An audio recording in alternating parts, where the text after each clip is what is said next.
Good afternoon, and welcome to Candid Conversations with me, Linda Burhans, where we talk to inspiring, fabulous, interesting people about interesting topics that I think a lot of us don't know about.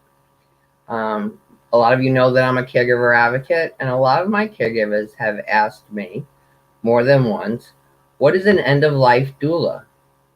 So Lynn and I have been having some conversations, and I said, let's go right to the source. So with me today, I have Lynn Principe. Thank you so much for being with us today. Thank you, Linda. Can you tell our listeners a little bit about yourself? Absolutely. First, want to thank you for having me on here with you today. So, I'm an end of life doula, or sometimes people call us death doulas, and I support people through um, the dying process, whether A it's little louder, please. A little louder, please. sorry, is that better? Yep. Okay. So, I support people through the entire process of dying, from planning to sitting bedside during the dying process to helping families afterwards. And a little bit about myself. I live in Dunedin, Florida, and I became a death doula in 2018 through the Conscious Dying Institute.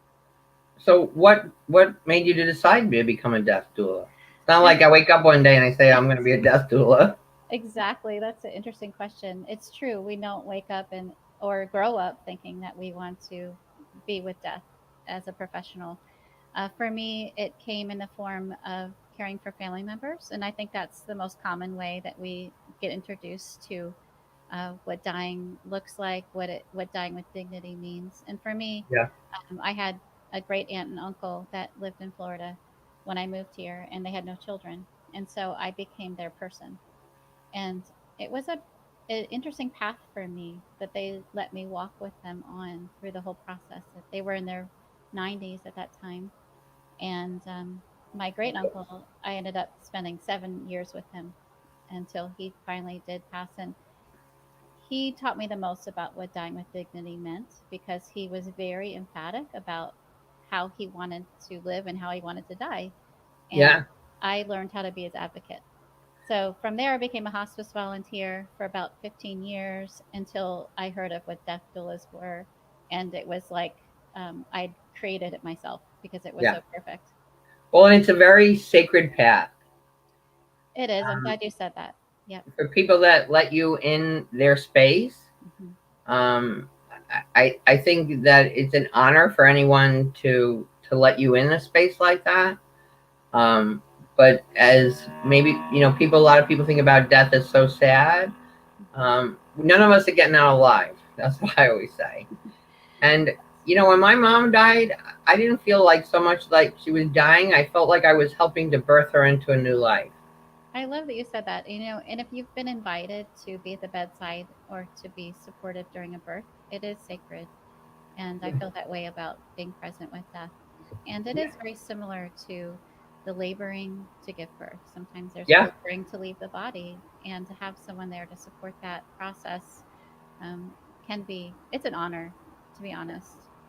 So how can you help people with their grief? Well, working with a death doula, I think, can go a long way with grief. Grief is a part of life and a part of love, so there's no way of avoiding it. But I think that there can be less grief if you've worked with someone in planning the end of your life. It helps the people that are left behind because if you know exactly how someone wants their last months and days and hours to be, and you advocate for that and you follow that plan, you're going to have a lot less grief afterwards because you won't be asking yourself, did I do Did the I do the right thing? yes, exactly. So there's less guilt, there's less worry about exactly doing the right thing. So everything is really out in the open. It's really interesting. They say after people die, people see a cardinal or a penny or whatever, and so I said to my husband probably a week before he died, I said, let's pick something now. So it'll make it easier for me, like if I could just know something. Yeah. And he looked at me like I was nuts. And then he said to me, joking, he goes, every time you see a beer, think of me. I said, well, that's a natural.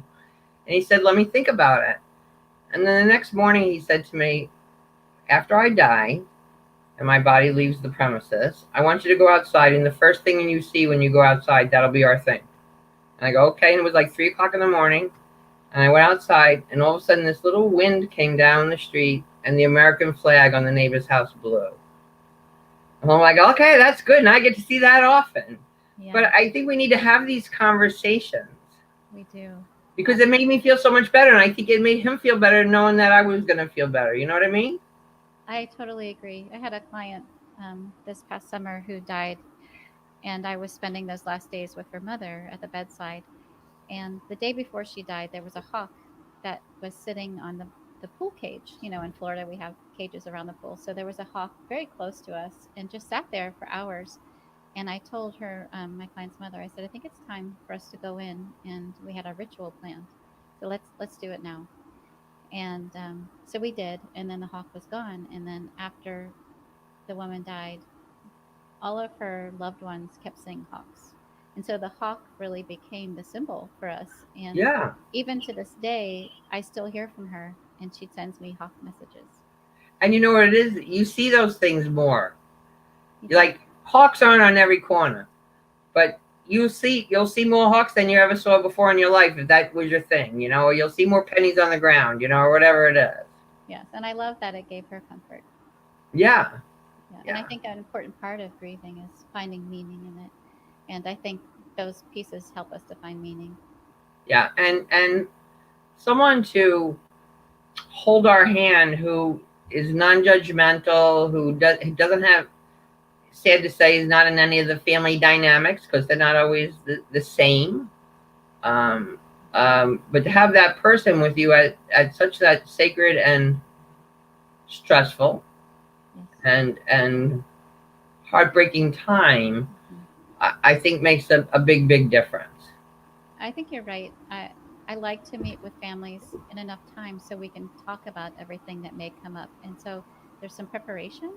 And what I have people understand is that, you know, emotions may come up, but let's make sure the space around your loved one, is calm and peaceful.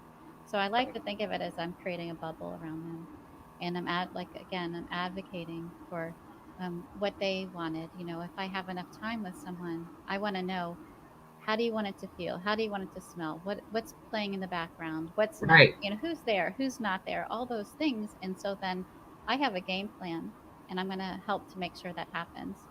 And I'm going to help with all the emotions that do come up. But ultimately, it's that person who's dying that I want to make sure that it's as peaceful as possible.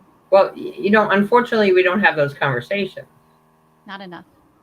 You know, we plan our vacation better than we plan something as monumental as this. You know, when the time comes that I pass this world, I want it how I want it. You know, it would be very nice. And why shouldn't I? Why shouldn't everybody? And why shouldn't we have that conversation? Because, like I said, it's none of us are getting out alive. Right. And what we don't understand is having the conversation isn't going to make it happen sooner. Yeah, that's like planning your final arrangements. Right. It's like we often joke that it's you know, talking about sex doesn't make you pregnant. Right. And the thing about the dying process is we think that we have time to plan for our death, and the worst time to plan for your death is when you're dying. Yeah. So having the conversations, absolutely. And that's what death doulas are trained to do. So we help to initiate those difficult conversations. And like you said, we can hold space. We're going to show up non-judgmentally. We're going to honor your beliefs, even if they're different than our own. Those are really important pieces of it. Right. Right. I mean, you don't have to agree. You don't have, but you're probably, you know, when you're there, I'm sure it makes the other family members just feel like they have an anchor there. Yes. Like, and they're here with someone that has been through this. Exactly. And we can help them to understand what we're seeing, you know, what may be coming, so they're prepared. And also, we are modeling for them how to be at the bedside. So, you know, it's okay to touch. It's okay to, you know, climb in bed and read a book to them. You know, we're going to give them that permission to be. Yeah, that other people probably wouldn't. Right. And that's all right, because they're still alive. Why not get in bed with them and hold them? Why not rub? You know, it's even like with, because you know I'm a caregiver advocate. Even like with seniors that are not dying yet, but you know they don't have a lot of years around. We need to touch them. Yes, we're all We need starving to for we that. need to sit down and be on eye level with them. We need to touch them. They need to be touched. Some people aren't touched for weeks. Absolutely. An important part of my services include physical touch. So I'm a trained massage therapist and a Reiki master, and every doula is going to have their own specialty that they add to Right. their toolbox. And I find that those are really helpful to me because sometimes people aren't ready to talk or they need more time to trust me, which is totally understandable. Yeah. So oftentimes I may come in the home, for Reiki visits or massage visits, and those conversations can start happening. Exactly. Hmm. I do that with caregivers too. You sneak in the back door to help them. Yes. um, so what has death taught you about living? Well, we've touched on it a little bit. I think the biggest thing is understanding that our time is now. We always think we have more time for all of these things that we hope to get to. And, at my age, I'm starting to realize that not only is my time now, but I'm not going to wait until things are exactly as I'd hoped they would be. Right. Like I've, lost the 10 pounds or I've got, certain Right. degrees or I'm going to wait until a project is perfect before I share it Right. because then I'm never going to do the thing. So And then I miss today.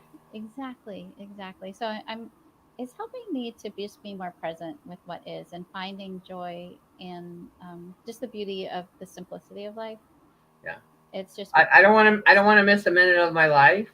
Hmm. I think part of that comes with maturity. Yes. Um, but yeah, I think it's so important for us to honor our loved ones and to Hmm. have the conversation before, even if it's a little bit difficult, maybe the first conversation, maybe by the second, maybe by the third. And I always try to lead by example. I would say to somebody, one of my friends, her mom just passed away and they had a death doula. It was so interesting. And then mom might say, well, what's a death doula? Right. You know what I mean? Just Hmm. bring up the conversation like that, not like, hey, mom, you're going to be dying. What do you want to do? What do you want to do? Right. Right. You have to take the conversation in little bites, like we said. I recently created an online course because I'm so inspired by walking with death. It's called Gratitude and Grace. It's Uh, a guide to conscious living, and so I'm taking all of those like beautiful nuggets that I've gleaned from walking with death and how we can inform the time we have now. And so it's a lot about working through forgiveness practices, through grief, mm-hmm. through gratitude, boundaries, creating your legacy, um, because I really want to share those things. Yeah. And to be perfectly honest, it might be really hard to hold a sacred space with your mom if your mom wasn't good to you or if you had a difficult relationship or Yep, whatever. Now, it doesn't mean that in the end we can't get to that because sure. I've seen it.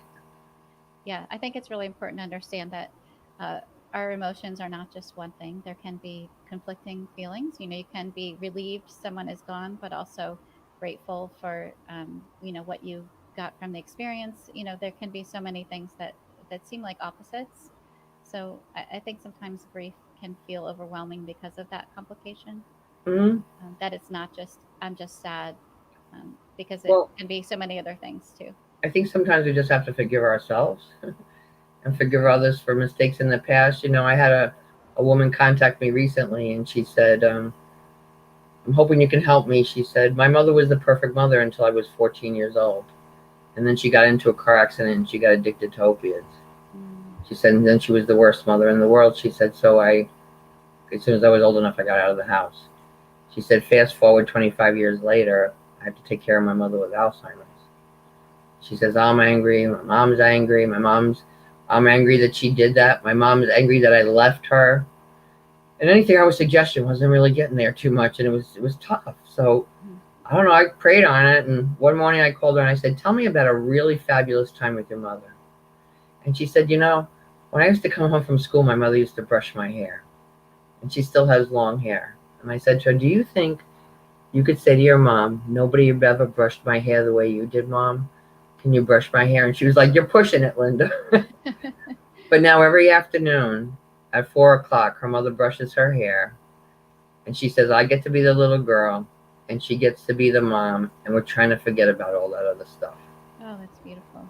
Let's give me Now, the chills. yeah, what? We can all do that. And Right. we all have to forgive each other for what ever. And nobody knows all the circumstances a lot of times either. It's just her feelings. Yeah, I was listening to a podcast the other day, and Brene Brown was talking I about. love her. I know, and she said that what if? And I love the question, what if?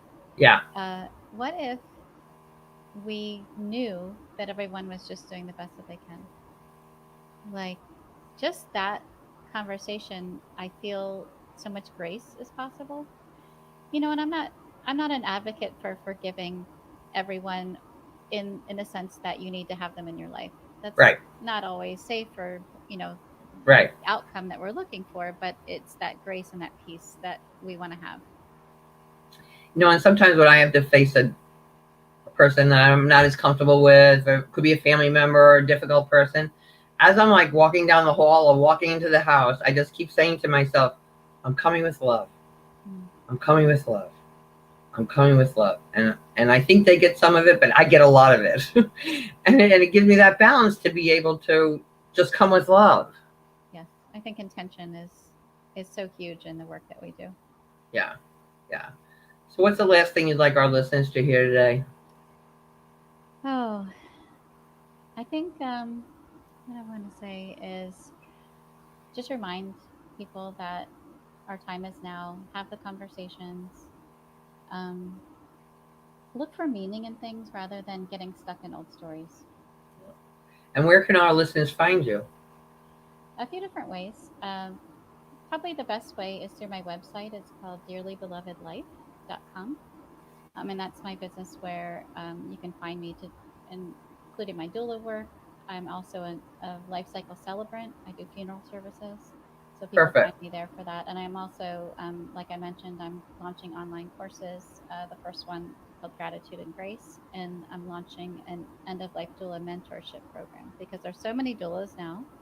And Fabulous. I feel like I have a lot to share. And the website is? Dearlybelovedlife.com.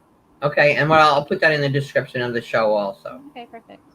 Thank you so much for being with me, my friend, today. I so appreciate you. I appreciate you too. I'm so glad you invited me, and I look forward to more conversations with you.